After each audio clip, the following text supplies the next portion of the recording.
The Borax Millionaire and the birth of the National Park Service. As the National Park Service celebrates its centennial, find out more about the self-made millionaire who served as the driving force behind the federal agency and its first director. Stephen Mather was appalled. The great outdoors had always been his playground, his salvation.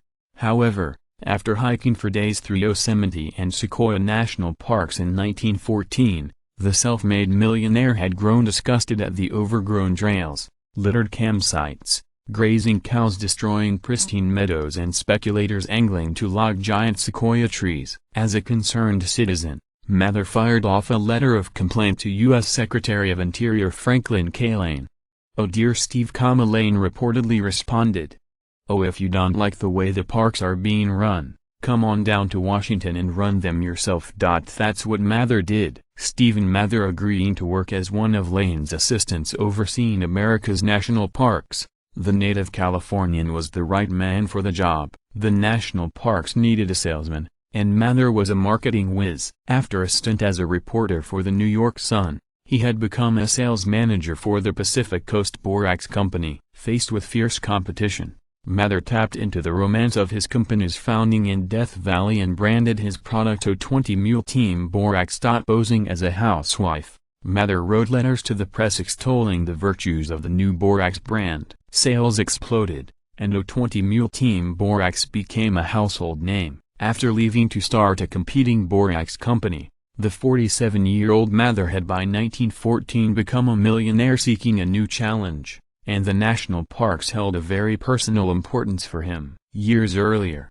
he had discovered that a climb up Mount Rainier had calmed his manic depression and revived his energy. Hiking the canyons and scaling the mountains of the West were a balm for his bouts of depression. A chance encounter with John Muir in 1912 as he hiked through Sequoia National Park further deepened his desire to protect America's precious open spaces. More than 40 years after the 1872 establishment of Yellowstone as the first national park in the United States, America's national parks remained a haphazard collection of properties managed by an assortment of federal agencies such as the Army and the U.S. Forest Service. Mather employed his wealth and wielded his journalistic, business and political connections to promote America's national parks and bring them under the management of a single federal agency. Joshua Tree at Sunset. Credit, NPS, Brad Sutton. Mather believed the best way to protect America's landscapes from destruction was to emphasize their economic potential as tourist attractions. He feared that if people didn't visit the parks, they could be dismissed by government and commercial interests as disposable resources, as happened to Yosemite's Hetch Hetchy Valley, which was permitted by Lane to be flooded for a reservoir. Getting people to visit the parks first meant getting people to the parks. He appealed to the railroad and automotive industries to publicize the parks and make them more accessible. Mather's frenetic brain fired a constant fusillade of ideas and rarely fell silent as he continually paced his office.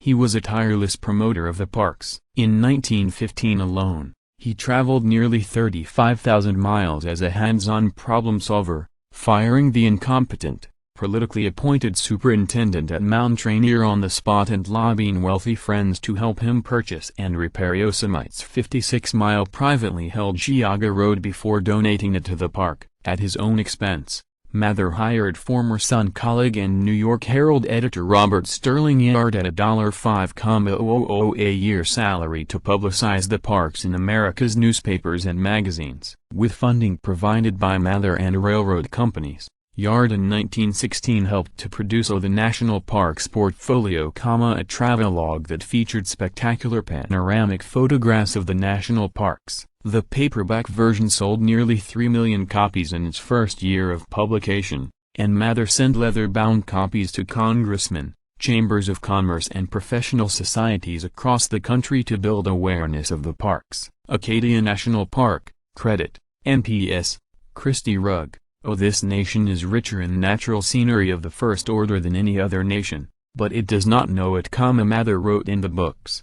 Oh, it possesses an empire of grandeur and beauty which it scarcely has heard of. It owns the most inspiring playgrounds and the best equipped nature schools in the world and is serenely ignorant of the fact, in its national parks it has neglected, because it has quite overlooked, an economic asset of incalculable value.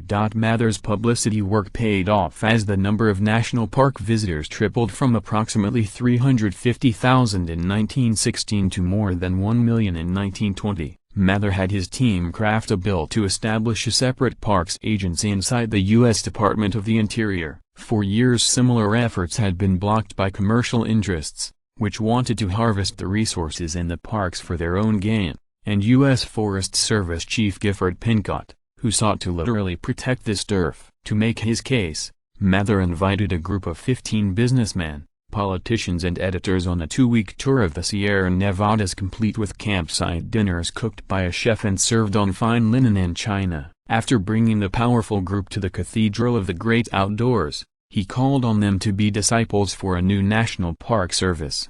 "Oh, we must have a National Park Service. Every one of us must pull our oar," Mather told the group around the campfire on the trip's final night.